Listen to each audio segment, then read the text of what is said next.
Fear is an emotional response to a trigger. There are triggers that are internal and there are triggers that are external.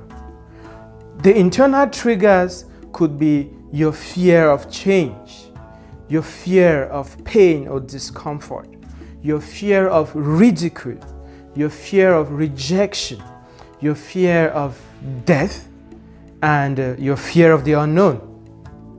The external triggers can be your hostile boss or partner, a hostile environmental situation like when you're living in a war zone, or your encounter with a wild dog or a snake, and so on. But there is something, whether the trigger is internal or external, it boils down to the fact that your fear is actually because of your expectation of a certain outcome that is yet to occur. So the subject of fear is very technical in the sense that your fear is actually an emotional response, is the movement of your emotional energy toward an objective that you've created in your consciousness, which has not yet occurred and which is perceived to have the potential to harm you. What is it that happens when you are afraid? There is a physiologic adaptation in the human being that is called the flight-fight response. Right from the days when the early man was competing for space with wild animals, the fight-flight response has been the mode of survival, and we have inherited it to this day. When you are faced with a stressful situation, your brain releases what we call the stress hormones, namely cortisol, adrenaline, and noradrenaline. The role of these chemicals is to alter the flow of blood in your system. So blood is drained from your brain, your digestive system, the rest of the systems, and focused on your limbs and muscles so that you should have maximum energy to either defeat the enemy or flee away from the enemy. So stress is a natural coping mechanism. Fear is a natural coping mechanism. Fear becomes anxiety when it is temporal. In other words, when you face a situation that is perceived to be harmful, you get into the state of anxiety, which triggers the flight or fight response, and the result is that you handle that situation and life goes back to normal. But what happens when you live in a situation of permanent fear? That is, you're constantly surrounded by the things that make you fearful.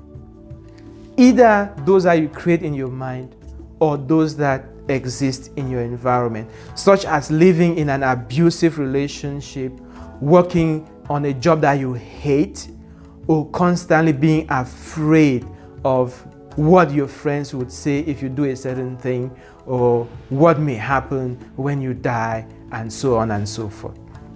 When fear persists, the fight-flight response becomes the constant state of the body, and therefore the state of anxiety shifts into the state of stress.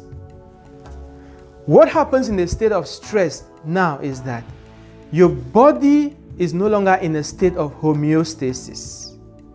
The attention has been shifted from your thinking, your digestion, your growth, your healing, and all the processes that make up a healthy body toward the fight-flight response. When your body stays in this mode for long, your system begins to shut down. Your system begins to deteriorate. And this is what we call disease. Disease is one word, but it's actually two words, dis and ease. This ease means ill at ease. When you are stressed, you become ill at ease. In your body, it affects you as diseases, pathologies like diabetes, hypertension, heart problems, and other chronic problems that you know. When it manifests in your relationships, then you have relationship problems. And because it is your body and your attention that you use to work, stress transfers to your work and creates a situation of diminished performance. So, fear, as simple as it looks, is actually the cause of disease, relationship problems, and poverty. Here is the good news. Like I have shown you, fear is an emotional response to a perceived threat. The secret is in that word perceived. If it's only perceived, it means that it does not yet exist. It is you that has created it in your mind. And here lies the secret to conquering fear. If you know what to do about a situation, you will not be afraid of that situation, right? If you understand the true nature of a circumstance you are facing, you will not be afraid of that circumstance, right? Therefore, the cause of fear is ignorance and inaction. Underline those two words, ignorance and inaction. Inaction is another word for inertia, and I really love that word inertia because I'm a scientist, you understand. If fear is a mental construct, then the only way to heal fear is through the process of understanding. Because fear is a ghost that occupies the mind that is idle through ignorance and inertia. So how do you conquer fear? First, gain understanding. You have to study to understand how your body works, how your mind works, how your environment works. What is your relationship with the forces in your environment? When you understand how things work, you gain mastery. When you gain mastery, you become the master of your destiny. When you are a master, you start talking like a champion, right? So the second cure of fear is positivity. When you talk positive, when you talk with authority, you create authority. The things that make other people afraid, you will look at them and laugh because you know that you have authority over them. And let me tell you something. Everything around us is energy. When you talk, things feel the vibration and they respond accordingly. Even the forces of nature. The third cure of fear is faith. What is faith? Faith is your ability to live beyond your five senses. When you use your intuition, your imagination, your inspiration to see beyond the physical, you will understand the principles that govern the physical, and therefore you will be living at a higher elevation than the physical circumstances to which your senses are subjected. Fear is a chain that binds people who are enslaved by their senses. The last cure of fear, and the most important, is action.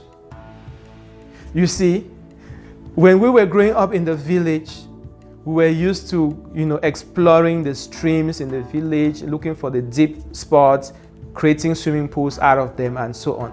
And you always had a choice, whether you would dive in and discover how deep that stream is and risk drowning, and maybe if you don't drown, then you have conquered and you enjoy swimming, or you could stand out and keep wondering how it would feel like if you were inside that stream. So When you are inactive, you are afraid.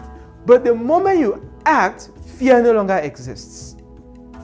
And the key is to act based on knowledge so that you don't put yourself in unnecessary risk.